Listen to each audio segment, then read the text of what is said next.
No drumming here, guns that air. Range on Willis, gang the trillers. I get bread, Arnold. This 9 that I borrow to leak your sorrow. It's Guyana hot, rap kids ran a lot. Move horse Camelot and shot state box. Ayo LAZ, if you need any type of promotion, text that number right there. Music promo, brand promo, business promo. I'll get you seen by tens of thousands of people. Yo, shout out to the bro Duran. You heard one of the best storytellers on the channel. Shout out to the whole Bronx, the South Bronx. If you from the Bronx out there, get in them comments. Let me know what block, what Ave, what projects you out there repping.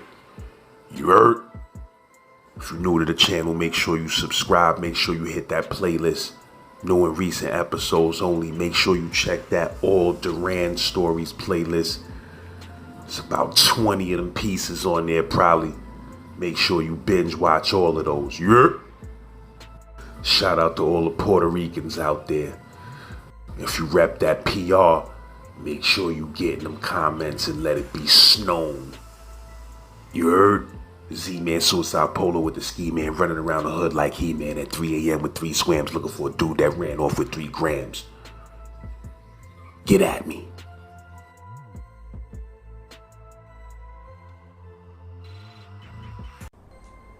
Motherfuckers think it's a game. You come out of your selling Clinton, you better be on point like Spider-Man. And I hate to tell these stories because I'm not a violent man like this anymore. But what I will tell you is that when he rolled down that wall, I was holding him up with uppercuts. Bam, bam, bam, bam, bam, bam, bam, bam, bam, bam, bam, bam. I just would not stop him. I was just going in. And I was saying to him, what's my name? What's my name? What's my name?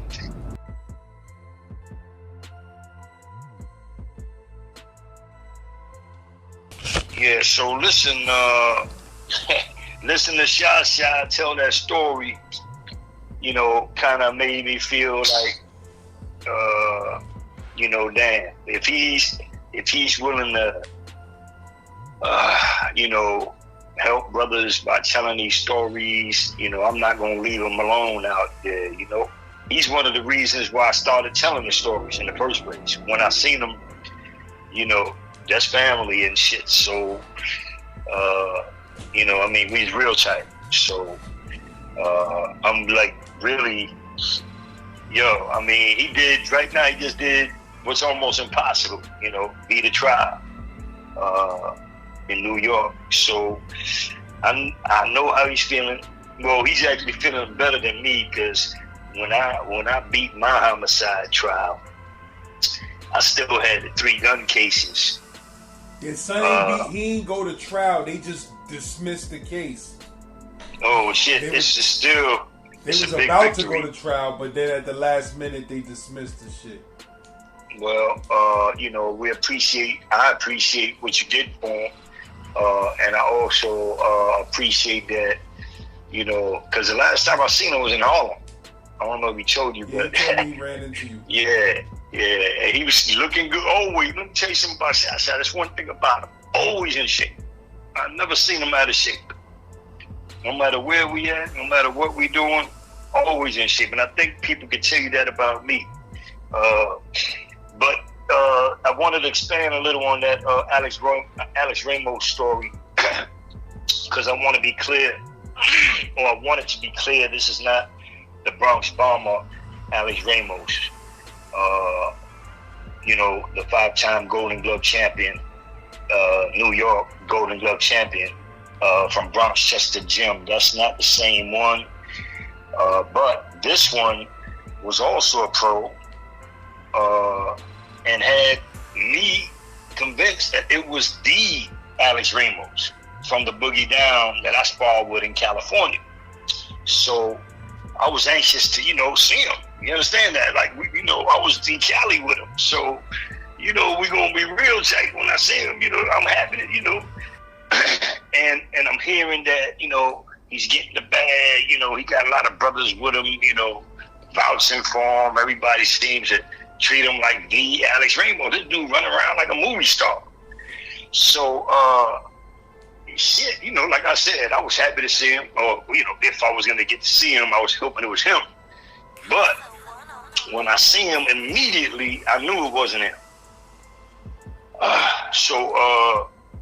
Anyway, long story short, yeah, he tried to take a cheap shot on me when we was when I told him he couldn't spar there, he couldn't come to the gym because he was a rapo. Once we started sparring, I guess that's why he broke his. That day we had to go to the body because the particular COs that was there would only let us go to the body, no headshots. So I already gave some. I had to lure him in the ring with me by telling him that it's only to the body. See, and since he's a pro, he should be able to handle that. Well, he was already training, so it's not like he wasn't training. He just wasn't sparring. So what it was we had bag gloves, like them real thin gloves, like, just barely cover your hand, like, it's almost like a bare-fisted shit, right? So let me see. Yeah. So I'm not gonna lie, he surprised me with his speed, and he tried to freak me with the jab, and he hit me in my forehead, literally hit me with the jab to my forehead. So that kind of threw me off. Remember, we already agreed it's not to the face. So I knew the CEOs was watching me hard. I don't want to just lose it. Plus, I'm a pro. I know how to, you ain't gonna get me mad with that shit. But when he did that jab to the forehead, I guess I lift my arm or whatever a little late to block it, and he went to the body real hard with a nice shot. And when that happened, I said, oh, he is a pro. You understand me? And my mind registered right away. You understand that, right? Like, I knew he was a pro from the shot that he hit me with. So I said, oh, shit, I already knew what I got to do, because I got to hit him like a pro. So, yeah, I hit him, I think it was a right to the body and then 2 left hooks, a double left hook. And he went down nice and slow, and I just took off my shit, because I didn't want to, the CEOs, I can't really let them see me knocking dudes out all the time. They won't close the program. Plus they see I'm too happy getting mad wrecked. You understand me? So I had to basically, anyway, so a lot of people really, it was so fast, like Sha said. But anyway, like I said, man, Sha, I love you. Beloved. Hope to see you soon, or at least talk to you. In the meantime, I wanted to tell this story real quick because you motivated me to stop doing what I was doing and at least get a quick story in. So I remember one time, it was a dude, and they say that it's the first time for everything. So, I told you about the first time I was in Clinton. That was 1988, right? From 1988 to 1989. And, it shit just hit me today. The second time I went to Clinton was exactly 10 years later. Exactly. So I went in 88 the first time. 88 to 89, and the second time I got there in 98.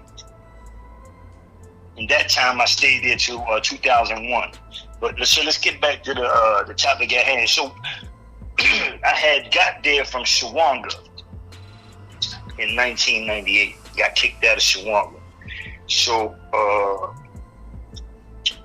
end up, I was there a few months. I got out of long-term keep lock, whatever, and then stayed in population. That time there was a few good brothers I knew, and I think everybody knows at that time I was a neutral. I wasn't part of no cliques or anything. So it was always a lot of, I had to stand up for myself all the time. Plus I was getting, I had money. I had a lawsuit. And COs, when they jumped me in the Bronx house, I think I told you that story. So I had like 35 G's in my account all of a sudden in 1998. So I'm talking about from being basically broke, pushing up on people, you know what I'm saying? Getting dudes to send me money and all that shit, to having $35,000 right in my account. 1998. So of course that was kind of like a kind of shock. That's a whole lot of money inside. I'm basically like a millionaire in there. You got to really be realistic. But it's not like I'm telling everybody. People know I'm going 55 every store, but I'm not telling people, yo, I got 20,000 in my. You know what I'm saying? But let me see what happened. Well, I got off that subject. Oh yeah, so I'm kind of chilling. I got there and I had already lost one trailer visit. My first trailer visit I was supposed to get was in Attica in 1990. What the fuck is that? 1997, I think it was. And what happened is, on the day, because I remember at that time in 97, I had been married 4.5 years with no trailers. So, and my girl was trooping it. Anybody would tell you she was kicking down the door. It didn't matter where I was at. Clinton, Comstock, Attica, it didn't matter. That girl was kicking the door down. I remember one time I was in the box. It was in downstate. And, the CEOs, when you're in the box in downstate, the captain got to come get you, escort you to the visit. So, when he came to get me, he was like, yo, man, somebody loves the shit out of you. I was like, yo, what you mean? He's like, yo, you the only one getting a visit right now. The snow was up to my chest. That type of shit. That's the way she was. Anyway, push come to shove, I'm living large. Anybody that was with me up there, I'm living large. I'm good. I don't need anything from anybody. I'm helping a lot of people, the people I can help. So what happened is, I got a couple of brothers up there. We kind of tight. They know my history. We go way back. So I'll tell you, I'm going to say one name because he ain't going to get in trouble or nothing like that. Little Jetto was like my right-hand man up there in Clinton at that time. And, somebody might remember Little Jetto with the ponytail, outlaw. So Jetto, we on the same company. I forgot where we was at. I can't remember. But I know we on the same company because we always communicating, blah, blah, blah. So what happened is, all of a sudden, and I want to give a shout out to Perico. I haven't taken the time to do that, my brother. So, but Perico, the reason why I'm shouting him out is because Perico's the one that came and told me that he almost had to smack somebody, that he didn't know what the fuck, he was really uptight about it, but he knew the dude had to be lying. And he knows that the dude was lying. But he also knows that I would have get mad if he would have touched the dude. You understand? He knows this is a personal thing. I'm going to have to take care of myself. And he knows from my past, I will get mad if you touch somebody I got to touch. So that's why instead of him doing something, he brung the noise to me. He let me know what was going on. We was in the yard talking, and he so what he was saying, right? So he I can't remember how he brought it to my attention. I really can't. The initial way he brought it to my attention, I can't remember. And it wasn't through no kites. I know he told me in person. But what he told me, man, really blew my mind, man. And I'm gonna tell you, like it's a first time for everything. And what he told me was that it was a 22-year-old Puerto Rican that just came from Shawanga. And remember, I just came from Shawanga like 3 or 4 months before that. I can't remember exactly. So they said he just came from Shawanga, and he said that when I was in Shawanga, somebody slapped me. You heard that, right? Somebody slapped me, and I didn't do anything at all about it.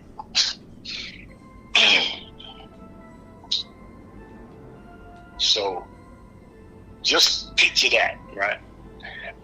And that's so lucky, my people, they know me.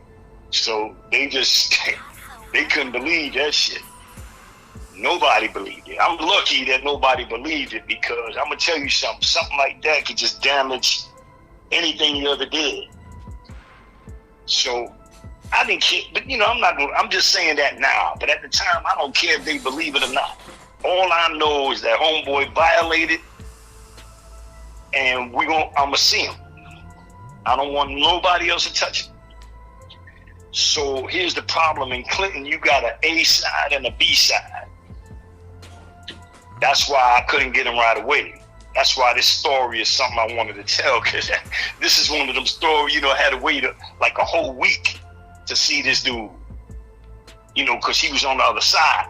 And in Clinton, you can't see the people on the B side. If you're on the A side, half the jail, you can't see them unless you go to church. And I can tell you a church story about Clinton too. But that wasn't my first time in Clinton. Remember, like I told you, my first time I was in Clinton was 1988. I got there in 1988.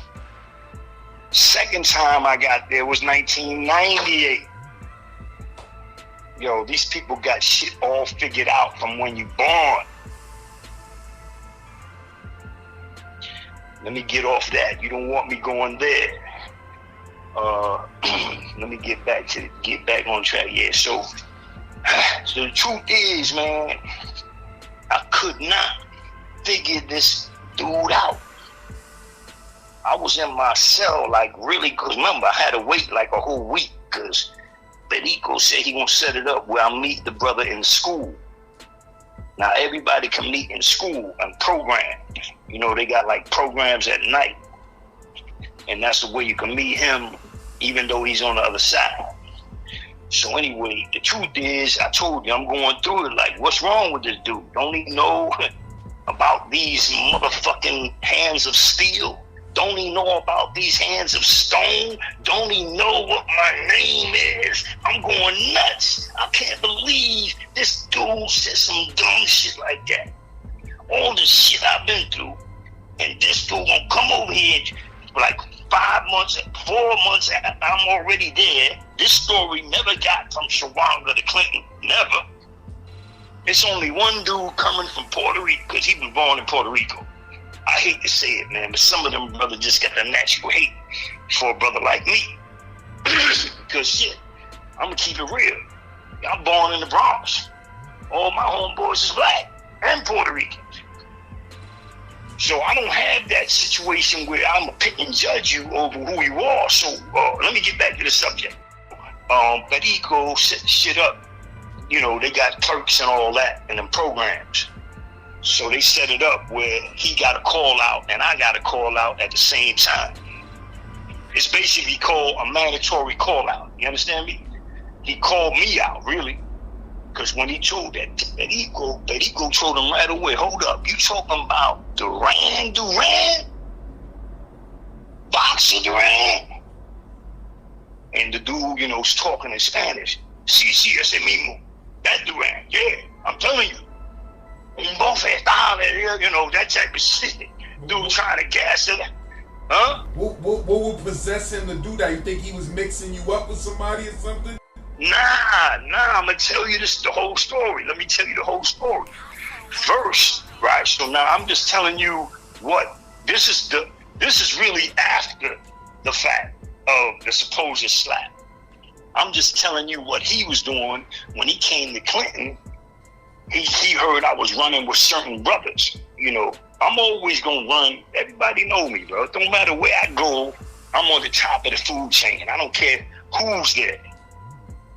You know what I'm saying? There's nobody on top of me anywhere. Wherever I went in prison, I made sure that. And I never changed that. I can't just like play one position here and play another position there. It's always gonna be the same. My shit rings everywhere. As soon as I get somewhere, everybody knows I'm there. They know that shit gotta get switched up. You understand me? They know shit gonna change somehow. It just is what it is. So what happened is, at this point, I was waiting on a trailer. I'm going through it, right? Because I really want this trailer. I got married in Queens, in the Queens house in 1993. So, my trooper, she was getting crazy on me. She started talking stupid about doing shit with other guys. You know what I'm saying? Just driving me nuts now. I gotta lay the wood game down. She been with me 4.5 years, like, so, and shit, like I said, kicking the door down. So anyway, I'm trying to get a trailer. I'm telling you, the last time I got a trailer was in 1997 in Attica, right? And do you know, and that was my first trailer ever. And you know how I got it? Because I was in Rikers Island back in C95 on a reversal or something, or trying to get, something with my case. So when I went down there and came back, guess what? I had them little 3 months you need of good behavior. Because I could never get them damn 3 months. They always a CO writing me up or something, so I could not get that damn trailer. So this time I got lucky because I was in Rikers and that time counts. So when I came back to Attica, they said, oh, stop putting in for the trailer. And they had to give it to me. So what happened is, on the day of the trailer, damn.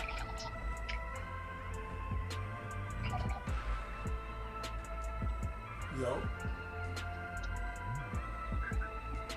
Yeah, at the day of the trailer, right? The day of the trailer, that shit just hit me, man, when I thought about it, What they did to me was dirty. So they couldn't stand me. Police could not stand me. That's just, I'm going to tell you that right off the top. No matter where I went, I got mad stories with me against them and them against me. But right now, I'm going to tell you what happened here. In this spot, look what they did to me. On the day of my trailer, right? The morning of my trailer, I'm getting ready. I'm finally going to get some, you know what I'm saying? I'm going to lay it down. And they told me that I was on a draft. My woman was on the bus. She got up there to Attica from the Bronx. Happy like a month. She was happy, glowing. And they told her, we're sorry, your husband is on the bus. He got transferred today. That's how dirty they did to me all my years. All my 24 years straight. It was just straight dog eat dog. That's why. Anyway, so now, like I told you, it's the first time for everything. And I'm gonna have to deal with this. I gotta put the trailer aside. I gotta defend my honor. That's why I told everybody, you gotta get your trailer. You gotta get your trailer. Nah, I don't care about no trailer right now. Homeboy just said the wildest shit I ever heard in my life. So, and I never heard no shit like this. So I'll be there on that school day, on that call out. So anyway, the day of the call out, we getting ready. It's like 3 of us. It's me, Jetto, and a dude, I'm gonna name him Renee. Renee was pretty popular at the time, for certain people. But Renee came with us, me, Jetto, and Renee, Rick, one of them, the 2 brothers. They from Parole Violators, that crew. So what happened is, from Harlem. So what happened is, we leaving, we going over there, And my man says, yo, here, bam, you might need this. So I was like, yo, I thought he said, hands. He wanted to fight me with the hands. Ain't that what he said? He just gonna fight me. He said, yeah, but, just in case, man, here. And this shit was big, you hear me? Wasn't no bullshit. I was like, damn, you want me to go to the box? I told him straight up, you want me to catch a body or go to the box, man? What's wrong with you? But here, give me this. So I go anyway. So now we going over there. Now this is a pretty long walk to the school building from where we at. I don't know. You never been to Clinton? That shit is long. Like if you in A block or A block, I can't remember it right now, but I know it was a long ass walk. You understand me? So we going over there. It's me, Jetto, and this dude. So we get over there, and that shit is full. Everybody know about this shit. This shit is like a main event. See, I did a little research on the dude. Very little. Because I ain't do no research, but dudes told me. Let's put it that way, because I couldn't give a fuck how he fights. But dudes was telling me, yo, man, he be hitting the bag in Shawanga. He's a little boxer. Boom, boom, boom. So I know the dude's 22. At the time, I'm hitting 40 probably. I'm up there. So he's thinking I could be a little older. I'm not sure. I could be 45. Because I remember being an old man that night. I remember that. And wondering why this young dude wanted to fuck with me. He got to know, I could hurt him. But for some reason, he's challenging me. Because remember, this is what Perico told him. Perico said, yo, man, you said that shit about my man Duran. Check this out. You're going to have to say it in his face. He didn't even give him no outs.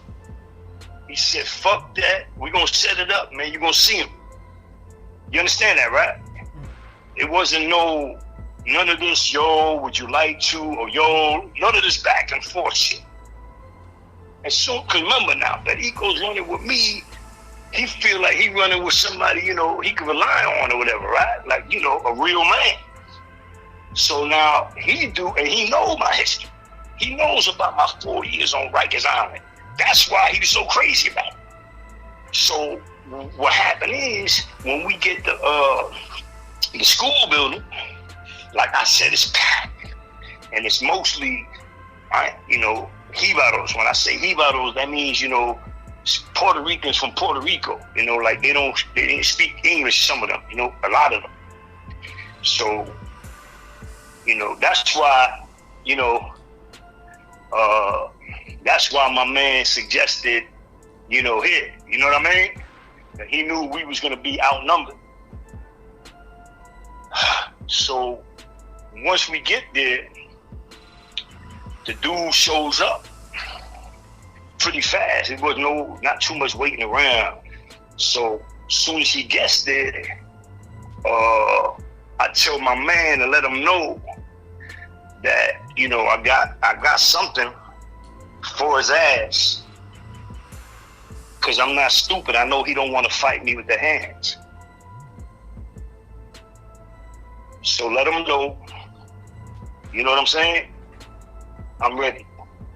And the dude went to him, and he didn't even talk to the dude. He talked to me loud. No, man. Yo dije con la mano. That means I said with the hands. It's with the hands, strictly. So I said, oh shit.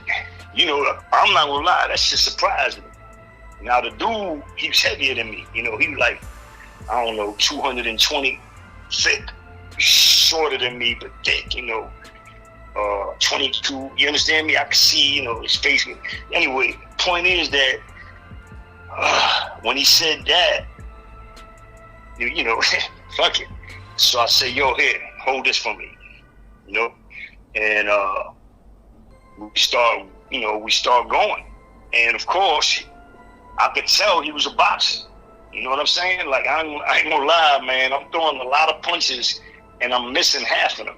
You understand me? He's bobbing and weaving. I'm not used to that shit. So, but I'm catching him enough where he can't hit me not one time, not once. I'm just putting it on him. Uppercut. Right hand. And he goes down. Boom. He gets back up. I tell him, yo, you want some more? He said, yeah, come on. I said, all right. I flick my nose. You know, I'm just getting in range, and he come right at me just like he been doing. So I just easily just get him. My shit, this shit gotta look, I can't, this is one of my greatest upstate fights. I can't lie, because the kid was a little boxer, so it had to look good. Because I'm putting it on him, but he's moving, slipping, you know what I'm saying? And he ain't moving back. He's slipping, moving, trying to hit me, and I'm blah, blah, blah. So the second time, boom, he started going down real slow by the wall. And I hate to tell these stories because I'm not a violent man like this anymore. But what I will tell you is that when he rolled down that wall, I was holding him up with uppercuts. Bam, bam, bam, bam, bam, bam, bam, bam, bam, bam, bam, bam. I just would not stop him. I was just going in. And I was saying to him, what's my name? What's my name? What's my name? That's so stupid, motherfucker. Yo. Now this is the funny shit right here. And the funny shit is, I was hitting him and his head was not moving anymore. That's how knocked out he was. You understand me? I'm cracking him, back and forth, boom, bam. It's like he's on his knees stiff. So what happened? Jetto was telling me the whole week. Jetto was telling me, when you get him, fucking kill him, man. Kill that fucking bitch. When you get him, man, you fucking destroy him. Just, kill him. I said, I can't do no killing, man, but I'm gonna definitely put it on him. So, what happened? Jetto, because dudes is telling me to stop, but I don't hear nothing. Motherfucker gotta hear me. I'm telling them, what's my name? I'm big. When I'm hitting them, what's my name? I'm going, and this is my word, that's before the DMX song came out. I never forget that. When his shit came out, I thought about it. I said that shit. So, and I told him, hands are strong, motherfucker. So what happened? Jetto, like I said, people trying to stop me. And I hear Jetto telling me, chill. Then all of a sudden, Jetto said, yo, stop, the CO's coming. So I don't know, I stopped like the bell rang. I ain't gonna lie. Nothing else stopped me. He said, CO coming, ding, ding. I picked up, turned around, wait, look around. Dude slowly but surely got up. Oh yeah, Tony Montana, rest in peace. The one I told you about before, he was there too, I forgot. He was holding me down. Jetto, and Renee. But Renee was too afraid to carry the shit back after the fight, man. Crazy. But anyway, or Ricky, whatever. Ricky was one of them two brothers. He was scared. He was scared to take the jammy back to the cell. I had to walk all the way back. Long ass walk with that shit. I'm the one that did the ass kicking. I'm the one they gonna grab. My hands might be fucked up. And the dude's face was tossed up. This is the funny shit. We all walked back together. He was in the back of the line. I kept turning around to make sure he wasn't getting, trying to stupid. But when I looked at him good, you could tell he was a defeated man. Oh, because Tony stepped to him that second time I told you, after I said, yo, what's my name and all that? When he got up off of that, Tony told him, yo, bro, tú no puedes con él, man. You can't fuck with him, man. He said, yo, you want to keep on? And he said, no, you ready. Like he put his head down. You know what I'm saying?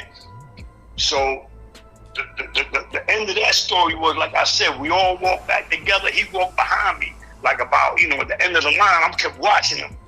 And I went back to my cell. And so I forgot about this part of that story. Shit, hold up.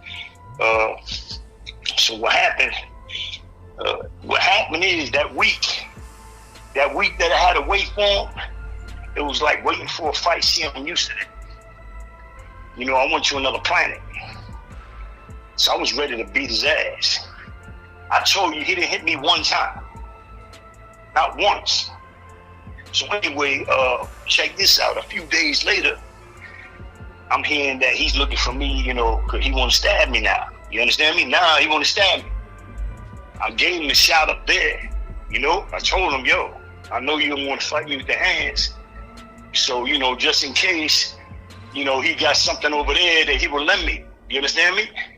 So, what you want to do? Now, after I whoop his ass, I'm hearing that he want to stab me. So, I goes, gets a hold of, I guess I can shit. It's just two shanks. Fuck. I guess a hold of two shanks and put them on me. I goes up all alone, all the way up to his court. He's up there alone. I guess he already knows, you know what I'm saying? Like, Clinton is real quiet. Dudes, you know what I mean? Dudes don't make a big show, so they y'all could go gun to gun. And, and maybe you won't even see it. So damn big. So I guess he was waiting for me up there. So I went up there and I let him know, yo, check this out, homeboy. I got word. First I told him like this. Before I told him I'm gonna step into your court, right? I'm gonna tell you right now, I got two of them things, you understand me? One is for me and one is for you. What I wanna know is what you wanna do. He said, yo, what the fuck? What's going on, bro? I said, nah, listen, they told me that you was looking to stab me. Tú me ibas a meter una puñalada. So fue lo que me dijeron a mí. They told me you was looking for me to stab me. So what's up? He said, oh, hold up, man. Nah, yo, show me who the fuck said. Show me quien te dijo eso. Show me who was that told you that. Show me. I said, whoa. I'm not going to do that. I'm not going to go through all of that. But looking at you right now, he said, nah, man, we fought a fair one, man. You beat me. You understand me? You more of a boxer than I thought. And it's all good. Matter of fact, from now on, you tell me who's fucking with you, I got your back.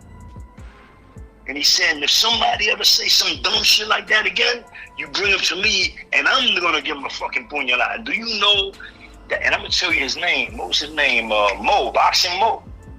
Mo turned out to be one of the most terrorist motherfuckers after that. He's stabbing everybody. Everywhere he went, stabbing 3 or 4 people. Shit was crazy. But what happened is that what happened with Mo? So yeah, man. So he told. So we shook hands. We said, all right, that bien. Maybe we did shake hands and maybe we hugged. And I told him, all right, it's all good, man. Boom. And I left the court, and we left it like that. And later on, we became real good comrades. I got a lot of respect for him. So what happened after that? So I wanted to give a special shout out to Shasha and to tell him thank you for keeping it gully. which he always did anyway. I don't got to thank him for that. Strike that. Strike that. I didn't mean that, Shasha. Shasha would tell you, man, you know, there's some people with no limits in there. There's only a few of us. But, you know, we just try to keep it that way because we know what's behind that wall is all a fantasy. It's all a nightmare. You know, like Attica, for instance. Attica, to me,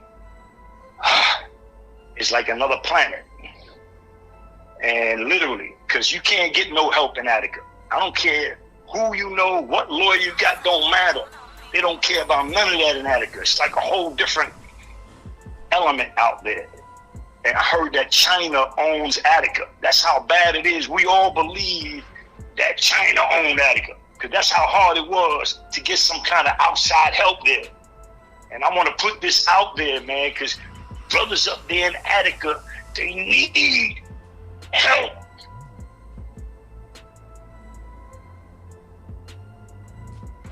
Yo.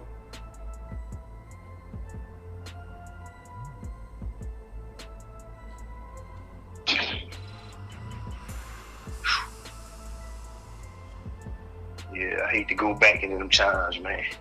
There was no more terrible times I had in Attica. And I've been in all kinds of terrible times.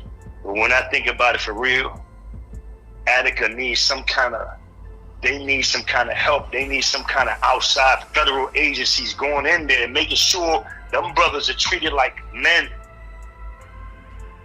not like kids. But the best thing, and you know, I'm not even gonna say that because that wouldn't even be right. It's like Shasha said, once we figure out where the crux of our problems come from, where the what's the trajectory? The trajectory is, of course, the way they clutter us all up together. Look, it's just like a prison. When they put 6 people in one bullpen, something might happen. What's the difference in cluttered up neighborhoods? So it's hard for me to give that advice. I know some of y'all saying, yeah, well, you must be all right. You talking about stay off the streets. Well, I'll tell you, I made some money when I was out here the last time. That shit couldn't do nothing for me. Nothing. When I got locked up and remanded and got that homicide case, all kinds of bullshit cases popping up, and them 3 gun cases that, yo, time stops, man. Time for you will stop. You will feel like a dead man walking. How many times I call myself a dead man walking in 27 years when I was in prison? How many times I said that? I can't count it. How many times did I say, I'm tired of living? How many times did I say that? I think I said that every morning for many years.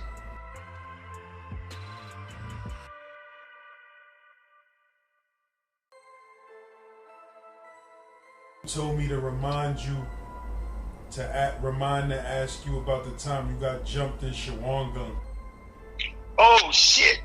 Yeah, we might have to cut that old shit back, man, because I forgot to tell you. Remember, he said I got smacked, right? Oh yeah, I wanted to ask you that. Yeah, I wanted to say, did you ever get a chance to tell him, yo, my nigga, you was bugging the fuck out? That wasn't me. Oh, no. Check it out, man. That's exactly, I forgot. The conversation we had in the court, right? Because my memory's bad. But the conversation we had on the court was he told me who told him that. Because he didn't see it. I was telling him, yo, what the fuck you got some kind of crazy ass story like that? And he told me, man, he said, yo, man, Ojito told me that, blah, blah, blah. I'm like, what? And I told him what Ojito did. Ojito, when them dudes, listen what happened. This is what happened. So Ojito was like my man, right? He had a gold medallion. He couldn't get out.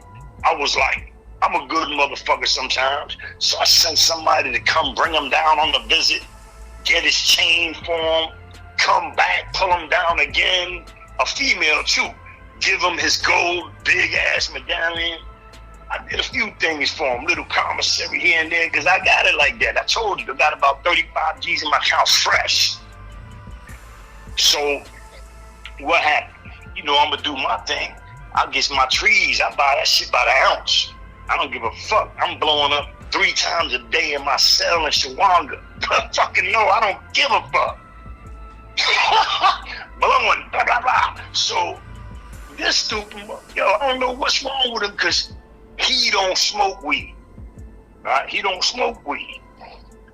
But I found out he got mad because I didn't give him any. So from that point on, I looked at him with a different vision. You understand me? I said, this motherfucker here taking my kindness to weakness. And I might have to show him the other side soon. So what happened is, so for now, I'm just gonna, you know, kind of pull back from him. I'm in Shawanga, you know, it's hard to get away with shit over there. So, I forgot what happened. All right, so, oh yeah, so we walking out to the yard. You know, going around the long way, Shawanga. Anybody knows Shawanga, you know, it's a big ass yard. So we went to the right. Dudes are to the left over there. When you first come out the yard, they over there playing some kind of baseball or something to do with a ball. So we kind of far away from them, but the ball almost hit me. So the first time I just threw it back to them, I ain't saying nothing. But the second time, that shit almost hit me again. I took that shit personal. And I just threw the ball way out of the way, like, make them go get it. You understand me? I didn't throw it back to them. I let them know, don't play with me. You want my attention? Here, go get that. Threw that shit far away. So we walking around the yard, me and this dude, this so-called killer. Everybody think he's a fucking killer. We walking around the yard. And so we go around all the way around, and we go to the football field. They got a goal post out there. They got 2 goal posts, soccer and football.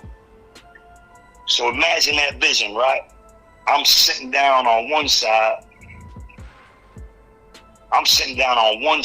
And he's sitting on the other side, the poles, and we facing each other. My back is to the back, that way. He's facing the back, I'm facing the prison. Okay, let's put it like that. So what happened is, I'm gonna put it to you like this. I'm gonna tell you to you the way a CO named CO Padilla, who I heard talked about this shit a few weeks later. What happened is, I'm sitting down looking at my man, thinking he's my man. Now, all of a sudden, I don't know what happened, but I jumped up. It was to my right. Something just like my peripheral vision or something, just my instinct, whatever the fuck it was. I jumped up, looked like Bruce Lee. Wah! I blocked some shit that was going for my face. The dude was trying to cut me with a razor. You know, at the moment of impact, I didn't know that, but he started like backing up because I'm going at him now. And he keeps backing up, so I try to stretch out a jab to catch him because he keeps backing up too fast. So I threw the jab, missed him. Shit. So I heard somebody behind me. It's about 5 of them motherfuckers out there fucking with me now. So when I turn around, this one's fronting like he got something. I can see a little metal shit in his hand. I'm going at him. What's up? Come on. And he's backing up too fast. I can't get him. Now some third one coming at me. That was the same shit. Padilla said I chased all the motherfuckers around the yard. So this dude, Ojito, remember, I'm watching everything. While I'm fighting them 5 motherfuckers, I see Ojito. You know what he's doing? He's watching it with his arms crossed. that's basically telling them, I don't want no beef. How the fuck, you know, so this is why he had to change the story around. He couldn't afford for me to tell the true story. You understand that, right? But see, I don't need to talk about shit like that. I didn't go up to Clinton talking about that. I got beef everywhere. You understand me, right? So I'm used to that. I'm not gonna shit out here doing them. It don't matter. I'm not going to Clinton talking about, oh man, I just chased 4 dudes around the yard. That shit don't mean nothing to me. But this dude went up there talking about I got smacked and I didn't do nothing. So, and the reason why I said that is because that gangster killer, so-called murdering, punk ass, bitch ass, he turned around, and this is what happened with him and me. I'm gonna tell you what happened. So I was locked up for a minute after that happened, right? I'm in my cell, and I was able to see him in Chawanga. You could see the little yard in the front, like they got a little round circle in there. When they go out to wreck, they can go out there. And I'm in my cell facing them. So I called him over and I sent him a kite. So I didn't want to put that shit on the gate. Boom, I told him to read that shit right now. And in that kite, I told him, yo, you bitch ass motherfucker. You think I don't know you over there spreading some kind of bullshit ass rumor? And you think you a tough guy? Well, check this out. We're gonna cut around all that. We're gonna do some cookie cutter shit right now. I'm coming at you. You and I, we going gun to gun. ASAP. You should have seen him shaking. I was watching. See, I'm a body language expert. He's reading the shit. He starts shaking when he was halfway through the shit. I said, yeah, I knew this bitch ass motherfucker know he can't fuck with me. You could stab. He was known for stabbing dudes, but he stabbed him in the back. He's not like me. I'm nice all around the board. So he couldn't fuck with me, and he knew that. So I knew how to put the pressure on him, which I have done. I don't know how many times, but over a dozen times to real named motherfuckers. I have put them on there, humbled these motherfuckers. Because I'll challenge them one-on-one. And that's one thing I don't remember anybody wanted to do with me up there. So when it comes to, what's his name? So this punk motherfucker had his arms crossed. So since he, like I told you, he like a legend type of dude, right? So the Puerto Rican kid, he don't know no better. He hardly don't speak English. He listening to the legend. The legend told him I got slapped and didn't do shit. The one that didn't do shit was him. But like I told you, I didn't go up to Clinton talking about that. When I got to Clinton, I'm thinking about Clinton. Motherfuckers think it's a game. You come out of your cell in Clinton, you better be on point like Spider-Man. So I'm not thinking about Chawanga until this fool came up there, boxing mode. And I'm not going to call him a fool anymore. Like I said, we became good brothers, close friends, close associates after that. I respect him. But at the time, I called him a fool in my mind. Like, is this dude crazy? Don't he know what I'm about to do to his ass? And sure enough, like I told you, he was just a young dude. And that's why I tell dudes, you think because you had one fight here, you good for the rest of your bed. You stab one dude there, you good for the rest of your bed. You fought 3 dudes here, you good for the rest. Fuck that, you never good. If you're a real ultimate warrior, you know it's always on. Because I'm going to tell you, even when you're on top of the food chain, remember, it's a young lion. That's what happened. This was a 22-year-old young boxer, a lion. Guess what? He wanted to take my title. All right, he wanted to take what I earned in 20-something years, whatever the hell it was, 15, 20 years. I don't remember what it was at that time. But he wanted to take that all in a matter of minutes. And that's what the game is in there. That's what people don't know. A dude heard you stab 6 different dudes. You got a dude that wants to stab you so he could take all them points. All them 6 dudes you stabbed, guess what? Now he got them points too, because he stabbed you. See, the game is like, yeah, it's like any other game. And then in prison, the game is fear. Bottom line. Ain't no motherfucking love. These motherfuckers tell you they love you all day long. A lot of people told me that shit. But I made sure that even the people close to me had some kind of fear. You understand that? Don't take motherfucking kindness for weakness. And I will tell you that at the last time I seen this dude, I will tell you, he was a grown-ass man. I respect the hell out of Boxing Mo now. And I'm not talking about Boxing Mo, the one in Attica that lied and said he took the tables back. That's not the same one. It's 2 of them. All right, it's 2 of them. One is 22. The other one in Attica was about 40, 35, whatever the fuck it was. He tried to front, and we hit the bag a few times together.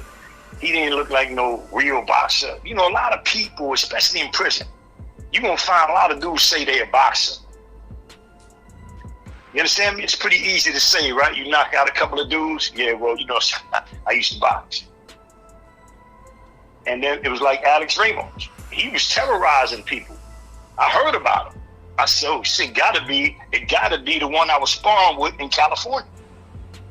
Because if he's nice like that, it gotta be him. So that's why I didn't know he had the rape shit. We found that out, you know, in the process of feeling him out. You know, there was a little shaky his name, but nobody knew what the hell his case was until, like Shasha said, I don't want to say who, but somebody went and found his papers. And then there was no more argument. And me, I'll tell you a lot of stories about how dudes would sell out. Because if a dude is getting the bag and I got a dope habit, guess what? I might compromise my standards, not me. But a lot of people have done that. And I had a lot of beefs over that because I always maintained my military barons. I didn't care, even when I was dipping. Now, when Alex got to Comstock, I had stopped dipping about 5 years at that time. I was not dipping for 5 years already. So it's easy to see clearly that I don't give a fuck what kind of bag he gets. But most people understand this. Most people are broke in prison, but they also want to get high to escape. So what happens? A dude like Alex Ramos, this phony one, this fake Alex Ramos, getting the bag big. You know, not no little shit, big bags. Yo, everybody loving him. Dude like me, like I told you, man, unfortunately, a lot of dudes, I don't know if they didn't like me. I really didn't care. But I could not, you know, you couldn't buy me out. You couldn't, you know, I wasn't selling ass.